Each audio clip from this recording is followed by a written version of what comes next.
So today, GDP figures in South Africa for the first quarter of 2021 came out and showed some nice quarter-on-quarter annualized growth, if you look at it that way, plus 4.6%. So the GDP level still seemingly recovering from the very hard lockdown dip of the second quarter of last year. But that plus 4.6% was slower than the plus 5.8% of the fourth quarter of last year. However, if one looks at it on a year-on-year basis, we are not fully recovered yet. And what I mean by that, fully recovered, is recovered to levels of GDP, not growth, level of national or domestic output prior to the COVID-19 lockdowns. Year-on-year, in other words, first quarter of this year compared to the first quarter of last year, GDP is still minus 3.2% down. Now that's a diminished year-on-year decline from the minus 4.2% of the fourth quarter of last year. So we are slowly but surely coming out of that very severe second quarter of last year's dip. But it just looks increasingly like the expectations of certain economists are going to be, are coming true, in the sense that that last part of the full recovery, in other words, full recovery back to production levels prior to COVID lockdowns, is going to be hard to achieve. It's becoming tough to make progress now. Now, why would that be? Well, my simple explanation for it is that, firstly, business and consumer confidence received one big knock during that lockdown of last year. Understandably, many businesses, the surviving ones, let's not talk about the ones that have closed down yet, but the surviving ones took a big financial hit, as too did consumers, and a big portion of households losing their employment, or at least a part of their income. So confidence levels have been severely dented, and they don't come back that quickly. So business spending, business investment in extra capacity, business inventory buildup, that doesn't come until confidence is revived, and confidence doesn't come back fast from such a big hit of such a deep recession as last year. And on the consumer side, when there's been significant job loss, and it's probably not over yet in certain sectors, consumers are more cautious with their spend as well, and all that can hamper an economic recovery. Then there's the issue of production capability. A portion of the economy sadly closed its doors, of the production side of the economy closed its doors for good during the hit of last year. They couldn't make it through that. So our potential production capacity, our output potential, has actually declined somewhat. Difficult to measure, but it's declined somewhat in all likelihood from where it was prior to last year's lockdowns. And the existing businesses, because of the weak business confidence, won't just easily jump in to fill the gap and expand their capacity, and often sink a lot of capex into new projects to expand their capacity. That doesn't come quickly. So I think that, simplistically put, explains the slow last bit of the recovery. Now, there are various shapes of recovery mooted. In America, they like to give them the name or a letter. And the bad one, obviously the worst one, is the L-shaped recovery. You take a big knock, and then your economy just carries on at a lower level of production. It doesn't recover. We don't look like we're there. After the lockdown, there has been quite a sharp recovery from that very low base. A V-shaped recovery is first prize. You have a sharp, fast dip, which we had in the lockdowns, and then you have a very fast recovery out of there, full recovery out of there. Well, as I say, we did initially have a full recovery or a sharp recovery out of there, but it started to slow down now, and the last bit is tough in coming. And so we start to look at some other type of shapes. It is possible that we're on the Nike Swoosh recovery.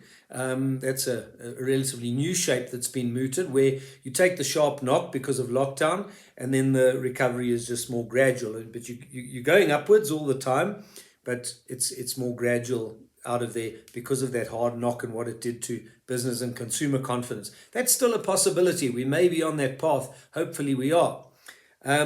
But there's another risk scenario, I guess you could call it, which is not out of the question, and that's a W. And that's where you're coming back. The first V of the W, confidence is improving steadily, but perhaps over expectation on the recovery, and at some point disappointment and a renewed dip. Now, why would there be disappointment in the recovery?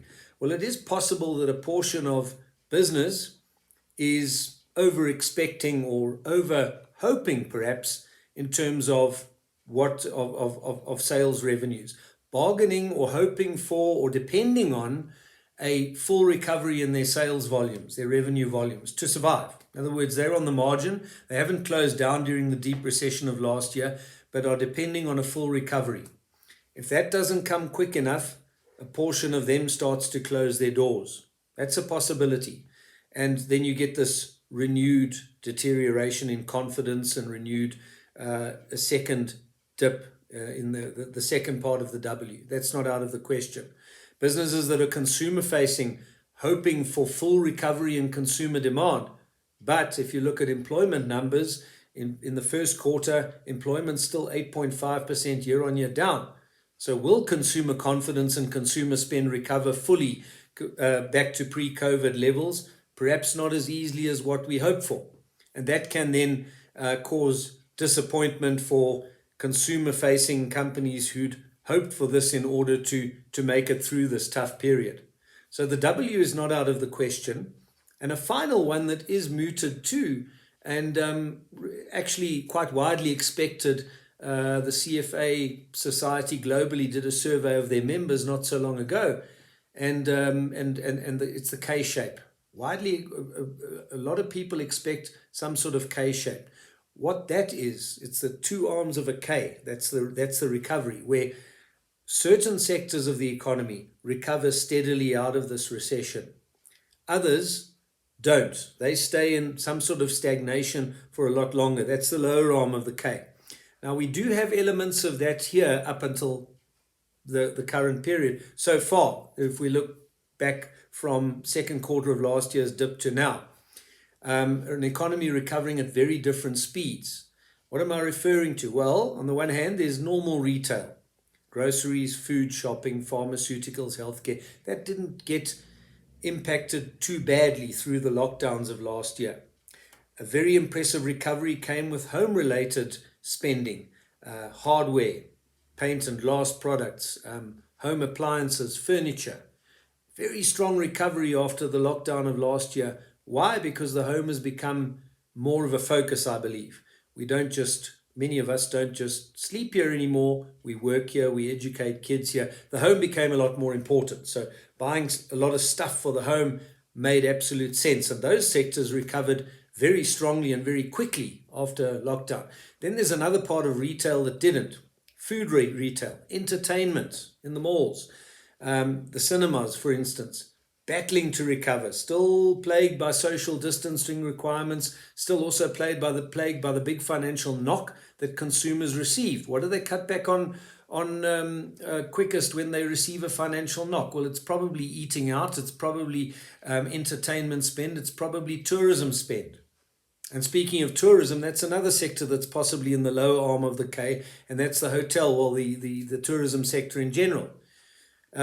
Social distancing requirements in restaurants, social distancing requirements in entertainment venues, purchasing power of local consumers and aspirant tourists dampened, business travel and stayovers in hotels, a fraction of what it used to be, possibly not coming back that easily either, because we've Zoomified a lot of business activity. We don't need to travel as much. We didn't before COVID, but now we've figured it out.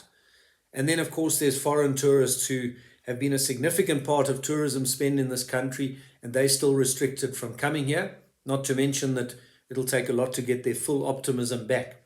So the K-shape is a realistic expectation, and the W-shape not out of the question. Whatever the case may be, it does look as if we are the full recovery is becoming more difficult. That last bit of the recovery to full GDP levels, i.e. pre-COVID levels in 2019 or early 2020 is tough to achieve.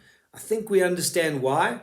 The question is, where does it go from here? Hopefully it carries on recovering, but definitely there are different sectors moving at very different speeds. as a result of this pandemic. So the K shape, I think, is quite a realistic scenario at the moment playing out. Hopefully it's not a fully fledged W where the whole economy takes that second dip as a result of renewed loss of business and consumer confidence.